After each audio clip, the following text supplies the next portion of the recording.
بھارت اپنی فوج کی ٹریننگ پاکستان کو سامنے رکھ کر کرتا ہے اور پاکستان اپنی آرمی کی ٹریننگ بھارت کو سامنے رکھ کر کرتا ہے. کسی دوسرے ملک کو نہیں چاہیے, وہ ایک ماڈل ہونا چاہیے اپنے. مثلا پولیس کی ٹریننگ ہوتی ہے تو پولیس کس کے لیے ٹریننگ کر رہی ہے؟ ڈھاکو پکڑنے ہیں اس نے یا کوئی اور کام کرنا ہے؟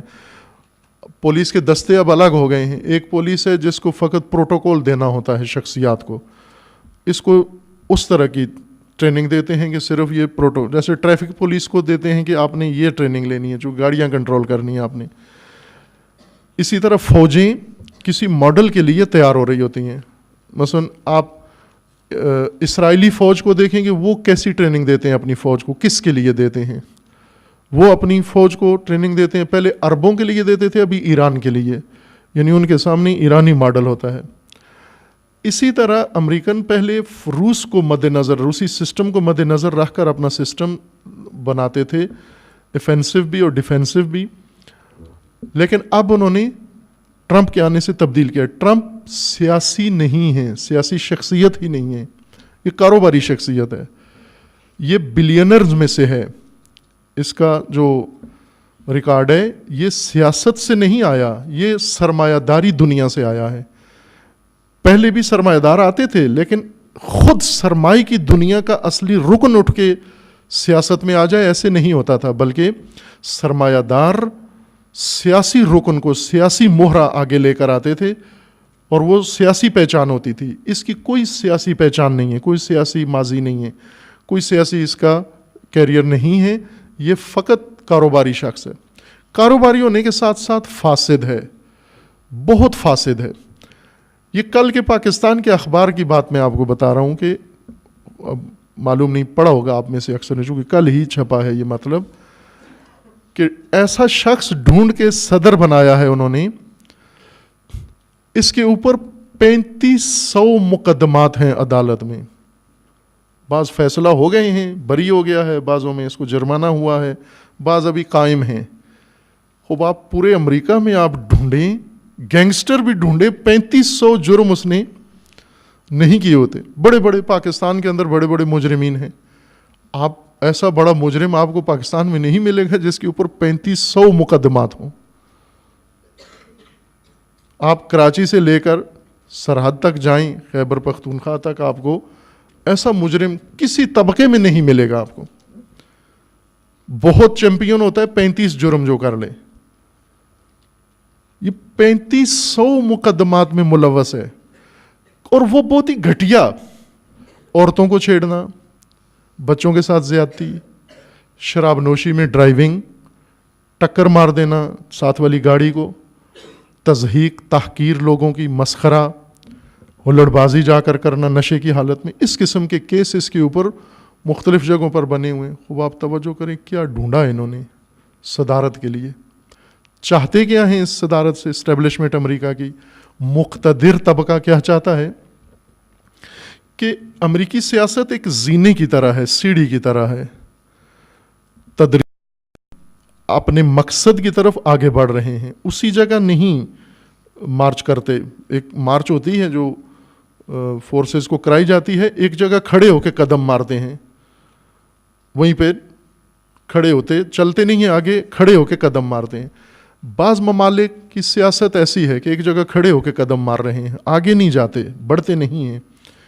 لیکن امریکن کی یہ سیاست نہیں ہے کہ ایک جگہ پہ مارچ کی جائے, بلکہ ہر شعبے میں اپنے ہدف, مقصد کی طرف آگے بڑھتے ہیں. ایک سیڑھی کی طرح قدم بے قدم, سٹیپ بائی سٹیپ آگے جاتے ہیں.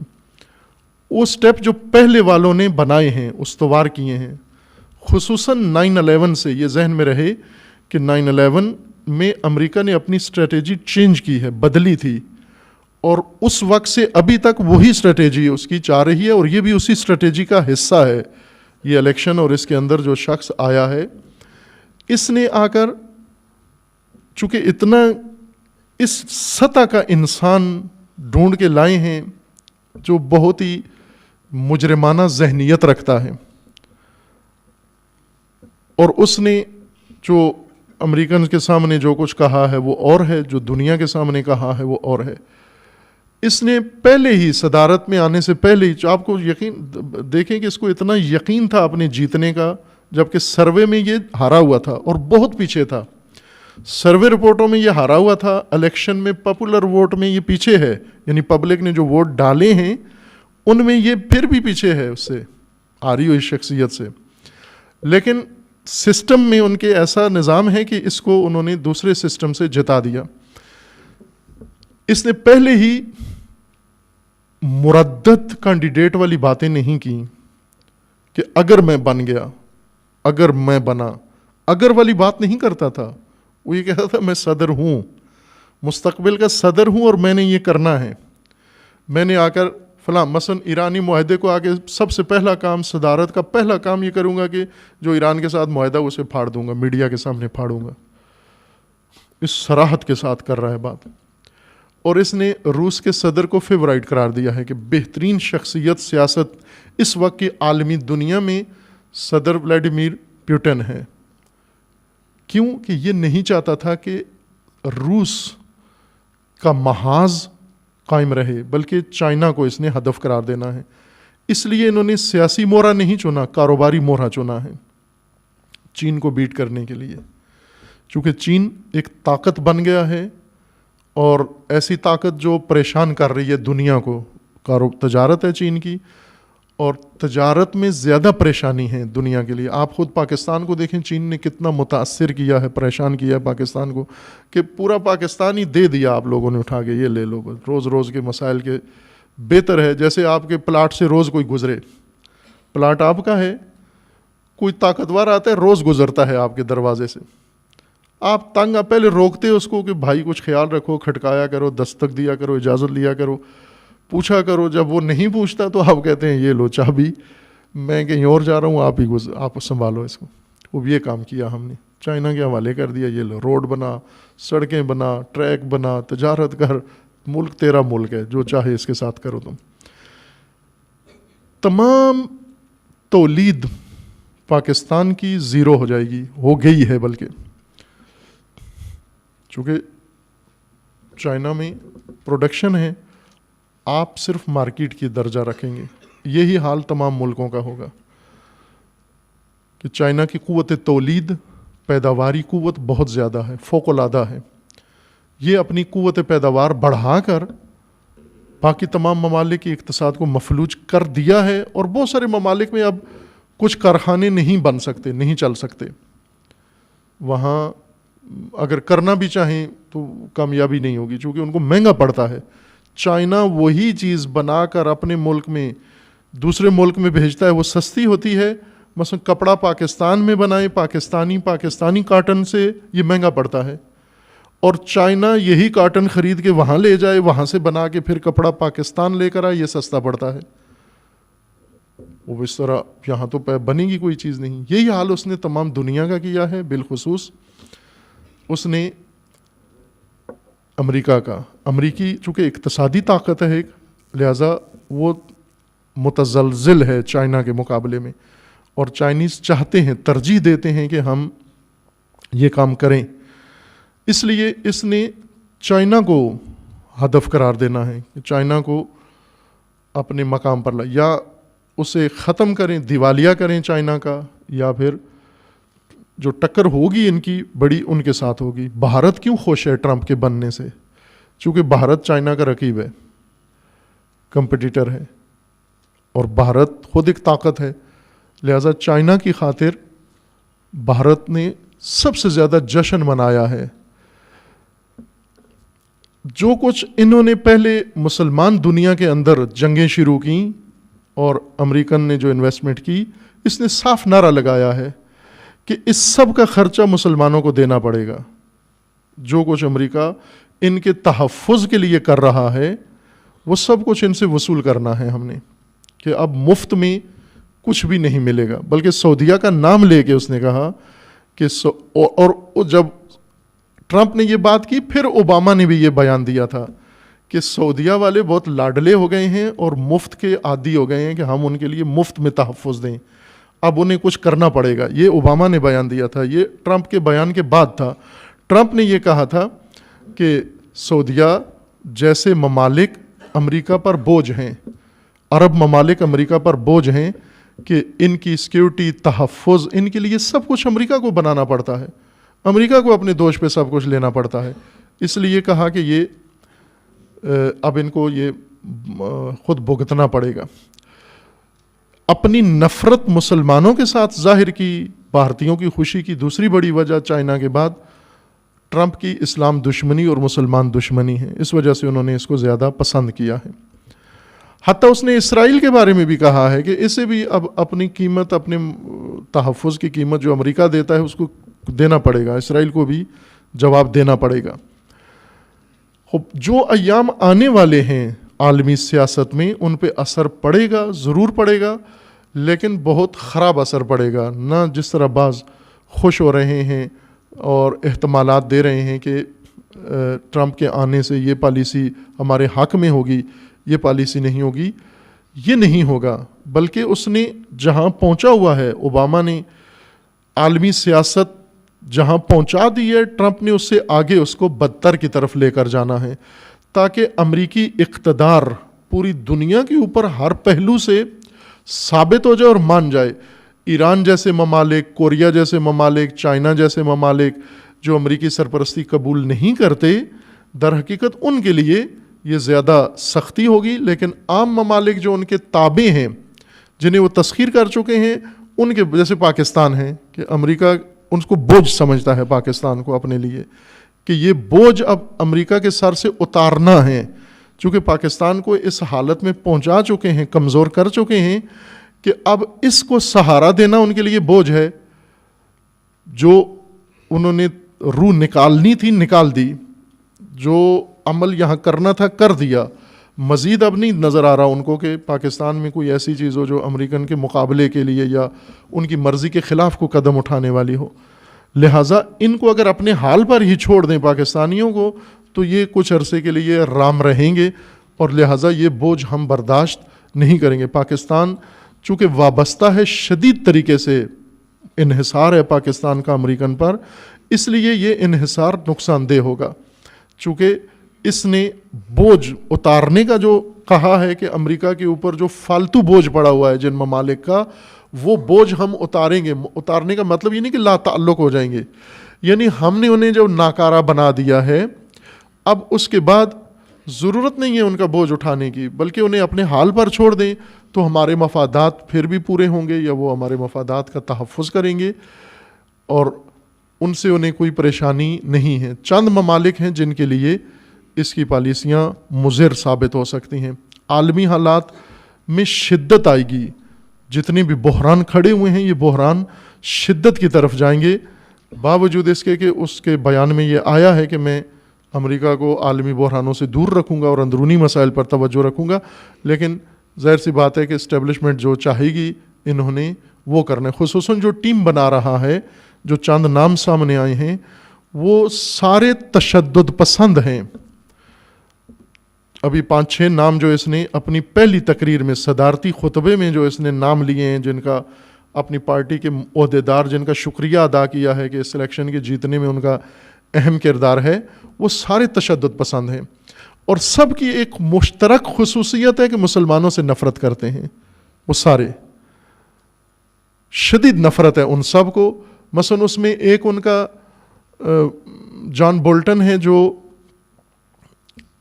ان کا سفیر رہا ہے اقوام متحدہ کے اندر، جس کے اندر اتنا تشدد ہے کہ اس کے بقول کہ ہمیں فوراً ایران پر حملہ کر دینا چاہیے، ایٹمی حملہ کرنا چاہیے، نہ میزائل کا حملہ، راکٹ کا حملہ، بلکہ ایٹمی حملہ کر کے اس کا وجود ہی ختم کر دیں، ہمیشہ کے لیے امریکہ آسودہ ہو جائے. اس طرح کی ذہنیت رکھنے والے افراد اس کی کیبنٹ کے لیے انتخاب ہو رہے ہیں. یہ دباؤ بڑھائیں گے، اور دباؤ کے ذریعے سے جو ممالک ختم کر چکے ہیں، جن کو نابود کر چکے ہیں، انہیں یہ استعمال کریں گے، لیکن کرایہ نہیں دیں گے. جیسے پاکستان ہے، پہلے کرایہ دے کے پاکستان سے کام کراتے تھے، اب نہیں کرائیں گے، بلکہ پاکستان پہلے سے زیادہ خدمات کرے گا، کرایہ نہیں دیں گے. ہوتا ہے نا، بعض لوگ یہ علاقوں کے جو نواب چودھری مخدوم ہوتے ہیں، یہ علاقے کے کمیوں سے وہ طبقہ جیسے کام لیتے ہیں اسے دیتے کچھ بھی نہیں ہے، کرایہ نہیں دیتے. آپ اگر اس سے کام کرائیں آپ سے وہ کرایہ مانگتا ہے، وہ بغیر کرائے کے کرتے ہیں. اس کا کہنے کا مطلب یہ ہے کہ جن ممالک کو ہم کرایہ دے کے کام کرتے تھے، کرایہ ختم، اب آپ کو کرنا پڑے گا کام، چونکہ ہمارے بغیر آپ نہیں رہ سکتے. اور جو ممالک نہیں دب رہے ہمارے سامنے، وہ تیار ہو جائیں، ہم اپنا دباؤ ان کے اوپر بڑھائیں گے. اس لیے دنیا، پوری عالمی دنیا اور خصوصاً اسلامی دنیا اب اگلے مرحلے میں شدید متاثر ہوگی کہ جو شخص آیا ہے انتہائی بد کردار، بد گفتار، بد افکار، جس کے اوپر 3500 مقدمات ان کی اپنی مملکت کے اندر بنے ہوئے، اور وہ بھی گھٹیا قسم کے بہت خوب. یہ چن کے مہرہ نکالا ہے انہوں نے تاکہ اس فاسد شیطانی نظام کے لیے بنائیں. شیطانی نظام جو میں نے کہا توہم نہیں ہے، شیطانی نظام ایک حقیقت ہے کہ یہ شیطانی طریقے سے، چونکہ ان کے ہاں باقاعدہ ان کے تعلیم یافتہ طبقے نے یہ تجزیہ کیا ہے کہ دنیا دو قسم کی ہے یا دو طاقتیں ہیں. ایک الہی طاقت ہے. خوب جو لوگ اللہ کو مانتے ہیں دیکھو ان کی حالت کیا ہے، مسلمان ہیں، مسیحی ہیں، دوسرے خدا پرست جتنے بھی ہیں، ان کی کیا حالت ہے. اور جو شیطانی روش اپناتے ہیں ان کی کیا حالت ہے. اور خود شیطان عالمی اقتدار رکھتا ہے. سیاستدان شیطان کو برائی کے حوالے سے نہیں دیکھتا. جیسے سیاست جب ہوتی ہے تو ووٹر نظر آتے ہیں سارے. اگر انہیں کہیں گے بھائی یہ شرابی آدمی ہے، یہ جواری ہے، یہ کماری ہے، تو سیاستدان کینڈیڈیٹ جس مذہب کا بھی ہو، عالم بھی ہو، تو وہ کہتا ہے ٹھیک ہے یہ باتیں نہیں کرو، یہاں پر یہ ووٹ ہے میرا. اور اس کے پاس بھی جاتا ہے شراب کی حالت میں ہی اس سے جا کے ووٹ مانگتا ہے اور وعدہ کرتا ہے اس سے، قرآن پہ اس سے شرابی کا ہاتھ قرآن پہ رکھتا ہے کہ تو نے ووٹ مجھے دینا ہے. ووٹر کے لیے یا سیاستدان کے لیے اچھائی برائی کوئی معنی نہیں رکھتی. خصوصاً میکیاویلی کا جو نظام ہے سیاست کا، اس میں اس نے کہا ہوا ہے کہ اخلاق کمزوری کی علامت ہے. جو اخلاقیات کے سیاستدان ہیں یہ کمزور ہیں، یہ کبھی بھی نہیں اقتدار میں آ سکتے. اقتدار شیطانی تفکر سے قائم ہوتا ہے. شیطان کا عالمی اقتدار ہے، جہاں شیطان کاروائی کرنا چاہے کر سکتا ہے. اس لیے ان کا مد نظر شیطانی نمونہ ہے کہ شیطان جس طرح مقتدر چیز ہے، جہاں چاہتا ہے کچھ کرنا کر لیتا ہے. تو یہی ہم بھی یہی چاہتے ہیں کہ ہم بھی دنیا میں جو کچھ کرنا چاہیں کر لیں. کہاں سے حاصل ہوگا؟ شیطانی طریقے سے حاصل ہوگا. اس لیے انہوں نے چن کے شیطانی شخصیت انتخاب کی ہے. البتہ ہیلری اس سے بھی بدتر ہے، وہ ایک انتہائی مکار. یہ جو میں عرض کر رہا ہوں کہ شیطان ہیں، آپ ایک تو خود ان کا ایک دوسرے کے بارے میں بیان ہے. ہیلری نے کہا یہ شیطان ہے، اور ٹرمپ نے ہیلری کو کہا یہ ابلیس ہے. ایک دفعہ نہیں، متعدد دفعہ اپنی تقریروں میں. یہ تو نیٹ کے اوپر موجود ہے، ان دونوں کی سپیچز موجود ہیں، آپ سن لیں کہ خود انہوں نے کہا ہے یہ شیطان ہے ایک دوسرے کو. بڑا شیطان کون ہے؟ باس اسمتھی ہیں دونوں شیطان. ابھی ان کے جیتنے کے بعد ایک آرٹیکل چھپا ہے ایران کے، مجھے ایران نہیں، امریکہ کے ایک اخبار کے اندر، نام میرے ذہن سے اتر گیا ہے اس کا، وہ آپ پڑھ سکتے ہیں، جس میں اس نے ان دونوں کو کہا ہے کہ دونوں ابلیس ہیں، دونوں شیطان ہیں، کوئی فرق نہیں پڑے گا. ہیلری جیت جاتی تو بھی ایک شیطان، ٹرمپ جیتا ہے تو بھی ایک شیطان، چونکہ دونوں کے پیچھے ایک شیطان اسٹیبلشمنٹ ہے.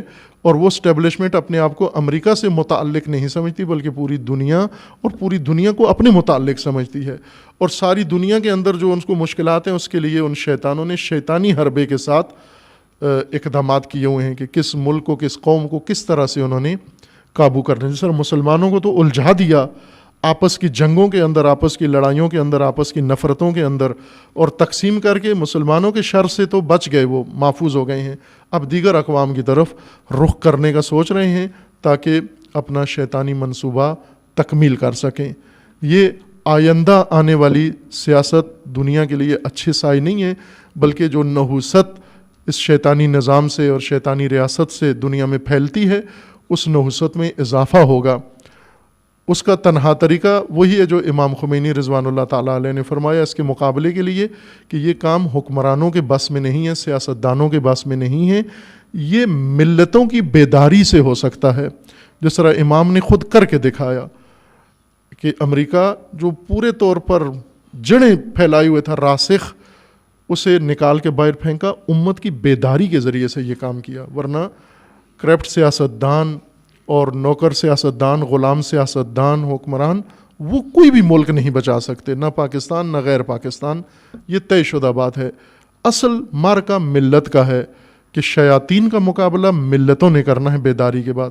جس طرح کہ شیعہ اسٹریٹجی میں، شیعہ ڈاکٹرین میں، مہدویت کے اندر ہے کہ امام وقت جب ظہور فرمائیں گے تو وہ حکمرانوں اور سیاستدانوں کے ذریعے یہ کام نہیں کریں گے، پارلیمان کے ذریعے، وہ ملت کے ذریعے، عوام کے ذریعے، امت کے ذریعے یہ اقدام کریں گے. اور وہی اقدام ضروری ہے اس وقت کہ ملتیں آمادہ ہوں، تیار ہوں، بیدار ہوں، تاکہ اس سے پہلے کہ محو ہو جائیں، ضم ہو جائیں اس شیطانی اسٹیبلشمنٹ کے سامنے، اپنی بقا، اپنا دین، اپنا مکتب، اپنی حیثیت، اپنے تشخص، اپنی زمینیں، اپنی سب کچھ بچانے کے لیے ملتوں کو بیداری کے علاوہ، آگاہی کے علاوہ کوئی اور چارہ نہیں ہے. اور اس راہ بھی موجود ہے. قرآن کریم ہدایت ہے، نور ہے. اور خصوصاً جن بزرگان نے ہمیں، علامہ اقبال اور امام خمینی رضوان اللہ تعالیٰ علیہ، خوب یہ شخصیات ہمارے لیے راستہ بتا رہی ہیں کہ آپ نے اس طرح سے اپنی ملت و قوم و وطن کا دفاع ان شیاطین کے مقابلے میں کرنا ہے. دعا گو ہیں خداوند تبارک و تعالیٰ کی بارگاہ میں، اللہم بحق اسمک العظیم الاعظم الاعز الاجل الاکرم، یا اللہ یا اللہ یا اللہ یا اللہ یا اللہ یا اللہ یا اللہ. خداوندہ بحق اسماء حسنہ خود، بحق اولیاء، بحق انبیاء، بحق رسول اللہ، بحق اہل البیت، بحق سید الشہداء، بحق شہداء کربلا، خداوندہ امت اسلامیہ کو ہر قسم کے ظلم و شر سے نجات عطا فرما، ان ظالمین کو ظلم سمیت نیست و نابود فرما، امت اسلامیہ کو فتنوں سے رہائی عطا فرما، ان فتنہ گروں کو فتنوں سمیت محو فرما، فتنہ تکفیریت و داعش سے امت اسلامیہ کو نجات عطا فرما، اس فتنہ کو اس کے حامیوں بانیوں سمیت نیست و نابود فرما، تمام اسلامی ممالک کی حفاظت فرما، تمام مسلمین کی حفاظت فرما. خداوندہ بحق محمد و آل محمد، جہاں کہیں بھی مومنین مسلمین اپنے حق، اپنے خاک کے دفاع کے لیے برسر پیکار ہیں، انہیں پروردگارہ اس عزم میں کامیابی عطا فرما، حزب اللہ کو کامیابی عطا فرما، سید مقاومت سید حسن نصر اللہ کی حفاظت فرما، رہبر معظم انقلاب اسلامی کا سایہ دراز فرما، انقلاب اسلامی کو دشمنوں کے شر سے محفوظ فرما، انقلاب اسلامی کو انقلاب امام زمان سے متصل فرما، مملکت پاکستان کی حفاظت فرما، اس ملک کو اندرونی بیرونی دشمنوں کے شر سے محفوظ فرما، ملک کے اندر امن و امان قائم فرما، ملک کے اندر دہشت گردی، فرقہ واریت، فتنہ و فساد و نفاق پھیلانے والوں کو نیست و نابود فرما، ان کے حامیوں اور بانیوں کو رسوا فرما، پیروان امیر المومنین عزاداران سید الشہداء جہاں کہیں بھی ہیں، بالخصوص حجاز میں، یمن میں، عراق میں، خصوصاً زائرین کربلا جو اس وقت مشرف ہیں اور ہو رہے ہیں زیارت سید الشہداء سے،